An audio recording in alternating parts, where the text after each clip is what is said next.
Hello friends, ओम श्री गणेशाय नमः। ओम नमः शिवाय। आप सभी का स्वागत है आपकी अपनी यूट्यूब चैनल पर। फ्रेंड्स, आज हम आपको इस वीडियो में बताने जा रहे हैं श्रावण मास महात्म्य की 8वें अध्याय की कथा के बारे में, जिसको सुनने मात्र से ही प्राप्त होती हैं सभी प्रकार की सिद्धियां। फ्रेंड्स, वीडियो शुरू करने से पहले आपसे रिक्वेस्ट है, अगर आप हमारे चैनल पर नए हैं और आपने अभी तक चैनल को सब्सक्राइब नहीं किया है तो प्लीज सब्सक्राइब कीजिएगा चैनल को, साथ ही प्रेस कीजिएगा बेल आइकन को, जिससे नए वीडियो से रिलेटेड नोटिफिकेशन आपको तुरंत प्राप्त हो सके। और वीडियो पसंद आने पर वीडियो को लाइक और शेयर जरूर कीजिएगा, ताकि सभी भक्तों को इस वीडियो का लाभ प्राप्त हो सके।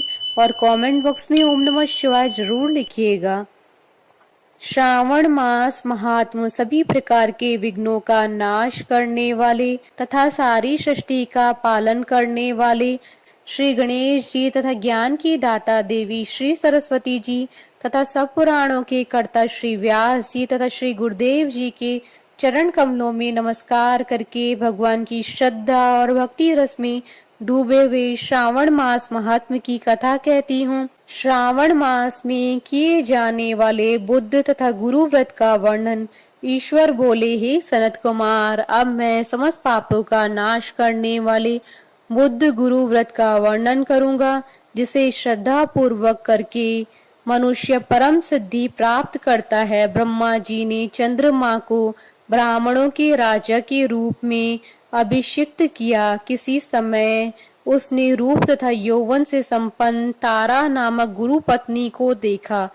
उसकी रूप संपदा से मोहित होकर वह काम के वशीभूत हो गया और उसे उसने अपने घर में रख लिया। इस प्रकार बहुत दिन बीतने पर उसे बुद्ध नामक एक पुत्र हुआ, जो बुद्धिमान, सौंदर्यशाली तथा सभी शुभ लक्षणों से युक्त था। गुरु बृहस्पति को ज्ञात हुआ कि तारा चंद्रमा के घर में स्थित है। तब उन्होंने चंद्रमा से कहा कि मेरी पत्नी को वापस कर दो। अनेक तरह से समझाने पर भी जब चंद्रमा ने तारा को वापस नहीं कर दिया, तब बृहस्पति ने देवताओं की सभा में जाकर देवराज इंद्र को यह वृतांत बतलाया और कहा, हे शक्र, आप देवताओं के राजा हैं, अतः अपनी आज्ञा से आप उसे दिलाएं, अन्यथा उस चंद्रमा के द्वारा किया गया पाप आपको ही निसंदेह लगेगा, क्योंकि शास्त्र निर्णय के अनुसार प्रजा के द्वारा किए गए पाप को राजा भोगता है। पुराण में भी ऐसा कहा गया है कि दुर्बल का बल राजा होता है। गुरु का यह वचन सुनकर चंद्रमा ने कहा, मैं आपकी आज्ञा से तारा को तो दे दूंगा, किंतु इस पुत्र को नहीं दूंगा। शास्त्र के अनुसार विचार करके देवताओं ने उस बुद्ध को चंद्रमा को दे दिया। इसके बाद गुरु को उदास देखकर देवताओं ने उन दोनों को वर प्रदान किया कि हे चंद्र, अब तुम घर जाओ, यह तुम्हारा भी पुत्र है और बृहस्पति का भी है।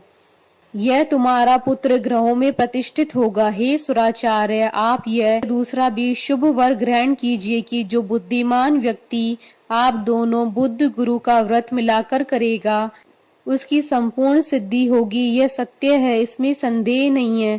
शंकर जी के लिए अत्यंत प्रिय इस श्रावण मास के आने पर जो लोग बुधवार तथा बृहस्पतिवार को पूजन व्रत करेंगे, उन्हें सिद्धि प्राप्त होगी। इस व्रत में दही तथा भात का नैवेद्य व्रत सिद्धि में मूल हेतु है।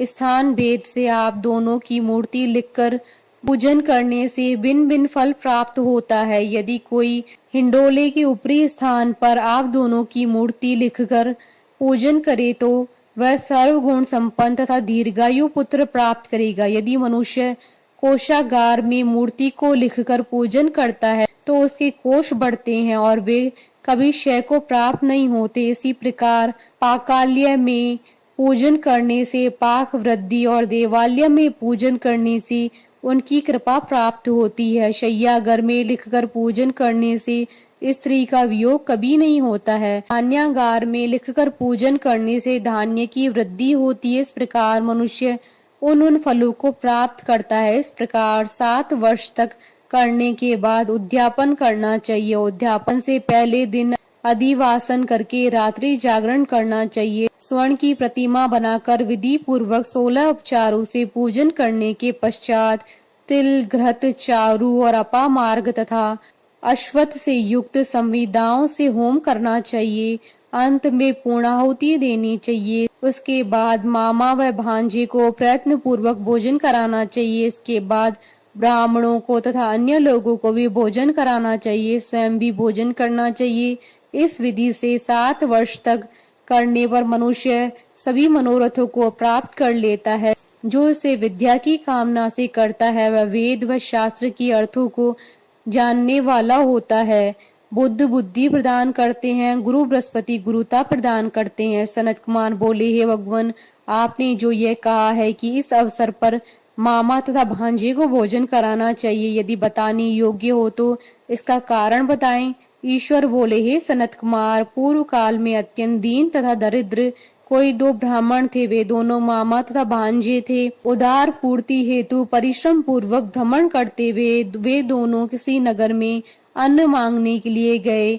उन्होंने घर घर में श्रावण मास में प्रत्येक वार को उस वार का व्रत होते हुए देखा, किंतु कहीं भी बुद्ध गुरु का व्रत नहीं देखा। तब उन्होंने बहुत देर तक परस्पर विचार किया कि सभी वारों का व्रत तो सर्वत्र दिखाई पड़ रहा है, किंतु बुद्ध गुरु का कहीं नहीं आता है। क्योंकि यह व्रत अनिवार्य है, इसलिए हम दोनों को चाहिए कि इस शुभ व्रत का अनुष्ठान आदर पूर्वक करे। किंतु हे सनत कुमार, इसकी विधि न जानने के कारण वे दोनों संशय में पड़ गए। तब रात्रि में उन्हें स्वप्न में इस व्रत की विधि दृष्टिगोचर हो गई। इसके बाद उन्होंने उसकी विधि के अनुसार व्रत को किया, जिससे उन्होंने अपार संपदा प्राप्त की।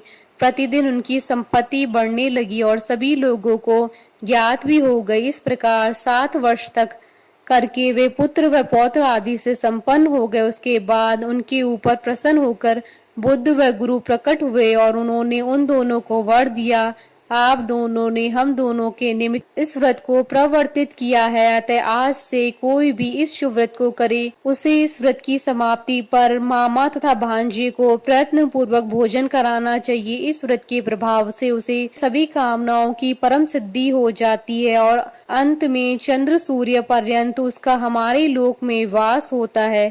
इस प्रकार श्री स्कंद पुराण के अंतर्गत ईश्वर सनत कुमार संवाद में श्रावण मास महात्म्य बुद्ध गुरु व्रत कथन नामक 8वां अध्याय पूर्ण हुआ।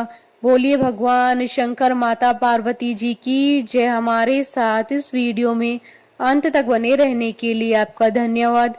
ओम श्री गणेशाय नमः। ओम नमः शिवाय।